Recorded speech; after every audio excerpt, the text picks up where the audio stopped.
kopinya itu nggak salah apa-apa gitu. Kan memang kita tahu kopi itu mengandung kafein ya.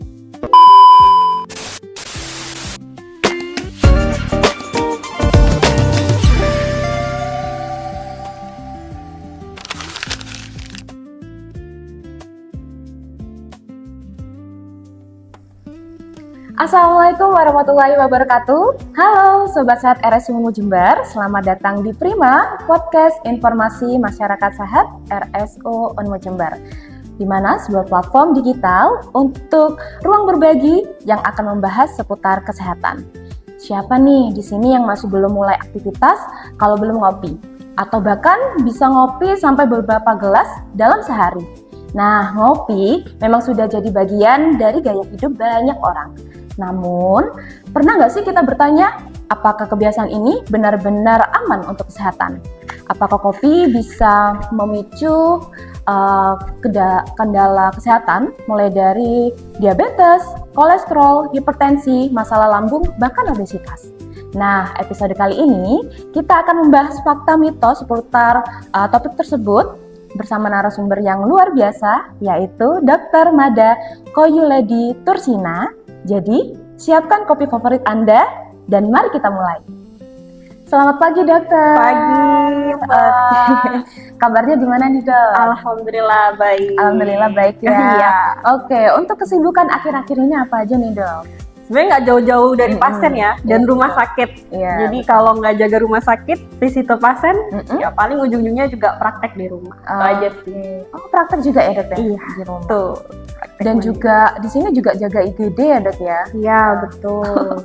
Oke, biar nggak lama-lama nih, Dok, untuk sobat sehat yang ada di rumah, langsung aja ke pertanyaan pertama nih.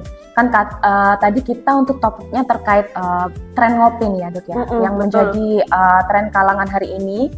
Saat ini juga, di mana tren ngopi ini sangat tinggi ya, terutama bagi anak muda yang ada di rumah. Ini sebenarnya kurang kopi nih. Iya betul. Alia juga ya. Mungkin dokter juga yang juga sering konsumsi kopi nih ya, Dok ya. Nah, Tamanya pas jaga ya. nah betul sekali. Kan bisa mengatur apa itu, Dok? Menjaga Mood. Betul. fokus gitu ya kan. Nah, terutama kopi susu atau minuman kekinian saat ini, Dok. Biar melek. Betul. Apakah kebiasaan ini juga berpotensi untuk meningkatkan resiko nih, Dok, penyakit metabolik seperti obesitas maupun diabetes, bahkan kolesterol yang tinggi nih, Dok. Nah, mungkin bisa dijelaskan. Jadi sebenarnya kopi tuh sering banget jadi kambing hitam ya, disalah-salahin. Oh, gara-gara kopi nih aku Betul. jadi tambah gendut, tambah ini berat badannya naik gitu ya. Sebenarnya kopinya itu nggak salah apa-apa gitu. Kan memang kita tahu kopi itu mengandung kafein ya. Iya. Kafein itu sebenarnya bagus loh malah untuk tubuh kita. Jadi dia kayak antioksidan ya, polifenol yang sebenarnya bagus untuk kesehatan jantung kita gitu. Tapi yang bikin resiko-resiko tadi yang udah Mbak jelasin itu banyak banget ya, kayak kenaikan berat badan, kencing manis ya, terus penumpukan lemak, itu karena campuran-campuran yang ada di kopinya. Jadi kan kalau kopi-kopi zaman sekarang itu kan jarang banget kita temuin yang bener-bener pure kopi ya, yang americano gitu. Pasti kita request ya kan, Kak nambah gula dong gitu. Kak nambah susu full creamnya dong gitu. Belum lagi nambah whipped cream, belum lagi nambah cookiesnya gitu. Jadi sebenarnya campuran-campuran ini yang bisa mempengaruhi terjadinya resiko penyakit-penyakit itu tadi. Karena kan tinggi gula, tinggi lemak ya kan. Terus belum lagi cookies-cookiesnya, kalorinya kan juga tinggi banget gitu. Oke, jadi emang yang bikin masalah itu di tambahan itu tadi ya, Dok ya, kayak gulanya. Kopinya nggak salah apa-apa. Nggak salah apa-apa, tapi tambahan-tambahan itu ya, Dok ya. Apalagi kayak sekarang butterscotch yang Iya, macem-macem tuh, meskipun tampilannya sama-sama coklat tapi beda-beda. Ada butterscotch, ada Himalayan sea salt, Nah, bener. Itu kan kayak ada tambahan-tambahannya itu ya. Iya, Dok, ya. betul. Itu yang juga mempengaruhi terkait kesehatan itu tadi ya. Apalagi ya itu tadi kafein itu sendiri nggak bermasalah nih bagi tubuh, apalagi contohnya untuk diet. Konsumsi americano tanpa gula, nah itu kan juga baik ya, Dok ya. Oke. Nah, ada nih Dok, banyak orang yang konsumsi kopi ini sampai 2 sampai 4 kali nih dalam sehari. Dengan tujuannya mungkin menunjang produktivitasnya dia gitu ya. Apakah konsumsi itu juga dalam jangka panjang dapat mempengaruhi kesehatan jantung itu sendiri atau bahkan tekanan darah atau metabolisme tubuh? Jadi kalau yang ditanyakan berpengaruh atau enggak, pasti berpengaruh ya. Cuman gini, ketika kita mengkonsumsi sesuatu termasuk kafein itu kan harus dalam batas yang normal. Sebenarnya kalau masih konsumsi harian maksimal ya 400 mg kafein itu masih oke lah gitu ya. Dalam sehari ada? Dalam sehari. Dan itu setiap kopi juga kan jenisnya macam-macam ya, kadar kafeinnya juga macam-macam. Jadi kita pun juga harus tahu nih kopi yang kita minum tuh apa gitu. Terus kadar kafeinnya berapa. Kalau misalkan masih nggak melebihi batas itu nggak masalah gitu. Dan harus disesuaikan sama individunya juga nih, karena kadang ada beberapa orang yang minum 1 gelas itu udah ada efek samping kayak perih, perut nggak nyaman gitu kan, atau nggak deg-degan. Iya gitu. betul, Ayah juga ngerasain itu Dok. Kalau minum kopi. Kalau aku pribadi nggak kuat kalau lebih dari 1 gelas karena perih gitu. Emang sensitif kita kalau kafein. Tapi ada beberapa orang mungkin teman-teman di luar sana ya yang minum 2 gelas masih oke, 3 gelas masih oke gitu.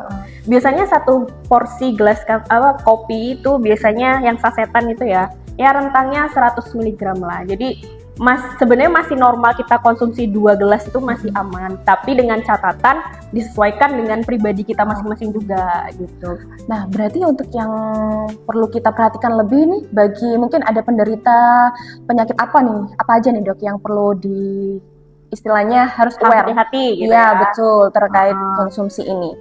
Biasanya dengan pasien-pasien dengan resiko riwayat darah tinggi. Jadi kan kafein dalam kopi itu dia punya efek bisa meningkatkan tekanan darah. Jadi bayangkan kalau misalkan udah ada resiko darah tinggi sebelumnya, misalkan sehari tensinya 150, 180, konsumsi kopinya bisa 4 kali sehari ya. Itu harus hati-hati. Jadi efeknya ke tekanan darah nanti akan tinggi, apalagi kalau pasien tuh biasanya minum obat darah tingginya cuman mut-mutan, ya kan? Kalau pas pusing aja baru minum. Iya, betul. Gitu.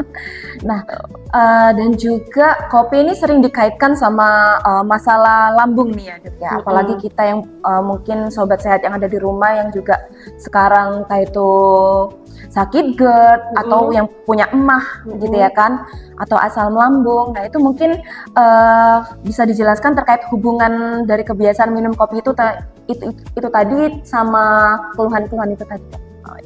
Jadi kafein dalam kopi itu dia sifatnya bisa meningkatkan produksi asam lambung.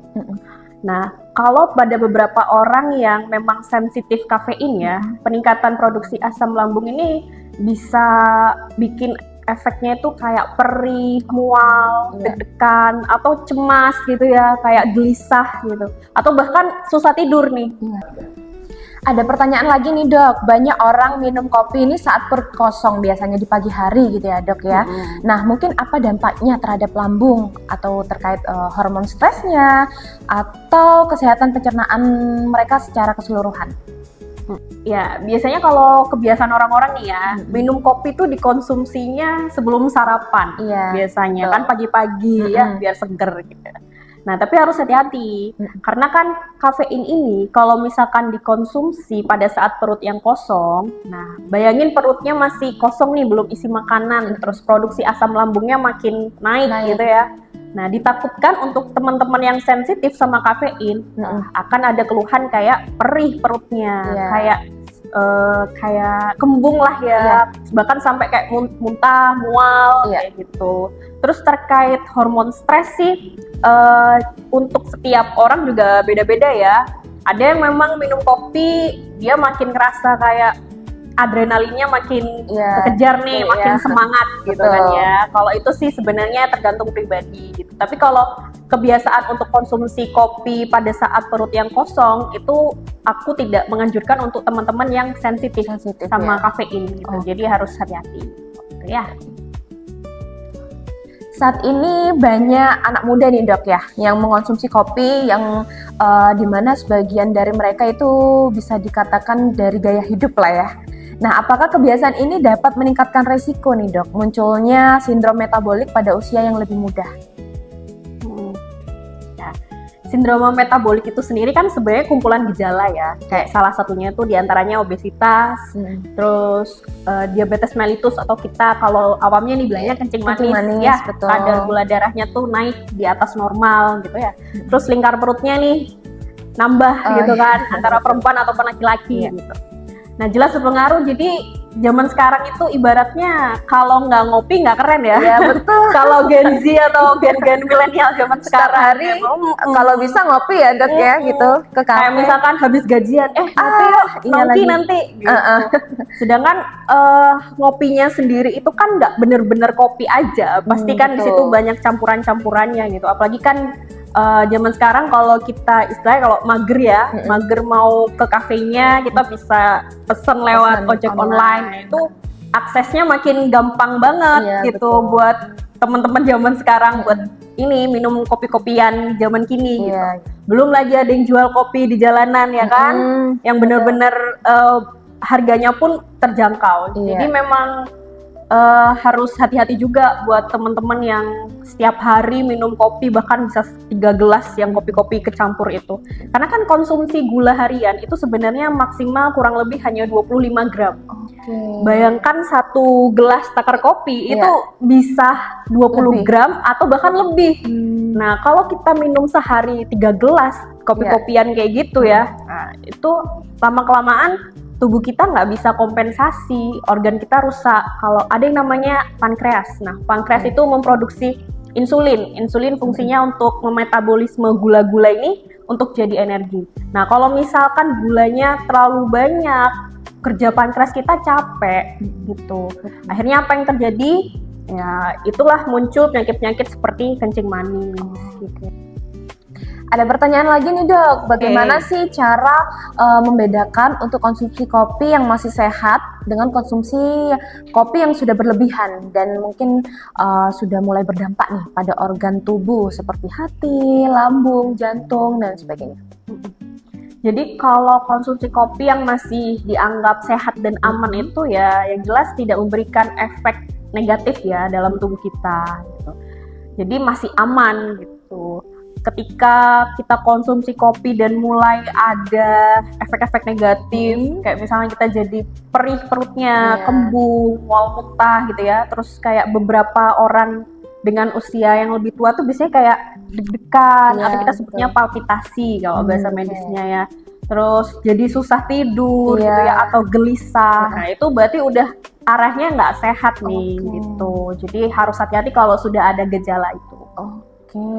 Dan mungkin dari sobat sehat yang ada di rumah yang mungkin memiliki riwayat diabetes, hipertensi, kolesterol tinggi, obesitas, bahkan gangguan lambung itu tadi.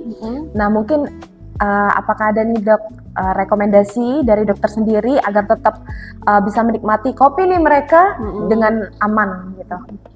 Jadi jenis kopinya harus diperhatikan, lalu dosis kopinya ya harus juga diperhatikan, jangan sampai melebihi batas normalnya. Terus juga sebisa mungkin kita tambahkan pengganti gula tambahan gitu. Banyak sekali kan produk-produk zaman sekarang ya yang memang tambahan gulanya ini yang organik, tapi yang 0 kalori gitu mereknya banyak. Nah terus untuk konsumsi misalkan kita pengen ngopi itu ya sebisa mungkin gulanya dikurangi. Bisa kita pesen tuh, kita ngomongnya less sugar ya kan. Betul. Ya, gulanya dikurangi. Terus whipped creamnya juga yang biasanya kita pesen pakai whipped cream ya kalau bisa jangan gitu. Sama sekarang itu juga teknologi udah makin canggih ya. Jadi ada beberapa produsen itu yang sudah memproduksi kopi tapi yang dekafein. Jadi kadar kafeinnya itu dikurangi atau bahkan nggak ada. Nah itu lebih aman untuk teman-teman yang sensitif sama kafein gitu. Sama waktu minumnya gitu. Kalau misalkan sensitif sama kafein, sebisa mungkin minumnya jangan pada saat perut yang kosong gitu. Terus pada pasien-pasien dengan riwayat darah tinggi itu juga harus lebih mengurangi dosisnya ya, karena kan juga efeknya bisa meningkatkan tekanan darahnya itu tadi. Oke, itu tadi frekuensinya ya dok ya, kalau bisa sehari berapa kali nih dok? Ya 1-2 kali untuk teman-teman yang memang nggak sensitif Iya, ya. betul-betul. 1-2 gelas per hari. Oke, nah itu tadi sobat sehat yang ada di rumah, mungkin dari rekomendasi yang udah dipaparkan nih sama dokter Mada, itu mungkin bisa dilakukan ya. Oke, sobat sehat, ternyata kopi itu tidak selalu menjadi musuh kesehatan. Kuncinya adalah bijak dalam mengkonsumsinya, memperhatikan jumlahnya, tidak berlebihan seperti menambahkan gula, sirup, ataupun creamer gitu ya dok ya. Nah, mungkin bagi masyarakat yang memiliki kondisi tertentu nih, seperti diabetes, hipertensi, penyakit jantung, bahkan gangguan lambung, nah itu mungkin bisa disesuaikan dalam konsumsi kopinya. Nah, disesuaikan dengan kondisi masing-masing dan mungkin bisa konsultasi dengan tenaga kesehatan apabila diperlukan. Yang penting, kenali batas tubuh kita, perhatikan kualitas tidur, pola makan, aktivitas fisik, dan jangan menjadikan kopi sebagian satu-satunya sumber energi nih, sobat sehat, untuk menjalankan aktivitas sehari-hari. Semoga obrolan hari ini bisa membantu kita untuk tetap menikmati kopi dengan lebih sehat dan lebih cerdas. Oke, sobat sehat, jika ada pertanyaan terkait topik kali ini dan topik lain yang mungkin bisa kita bahas nih di lain episode, nah tulis saja di kolom komentar dan jangan lupa untuk follow akun sosial media RSU Unmu Jember yang ada di pojok kanan bawah video kami. Baik, terima kasih dokter atas waktu dan kesempatannya udah hadir ya di podcast kami. Sehat selalu ya dok ya. Ya. Terima kasih juga buat sobat sehat yang ada di rumah yang udah menonton podcast kami dari awal hingga akhir, dan sampai jumpa di episode selanjutnya bersama RSU Unmu Jember. Layananku ibadahku tulus dengan sepenuh hati. Prima dari kita untuk hidup lebih bermakna. Wassalamualaikum warahmatullahi wabarakatuh.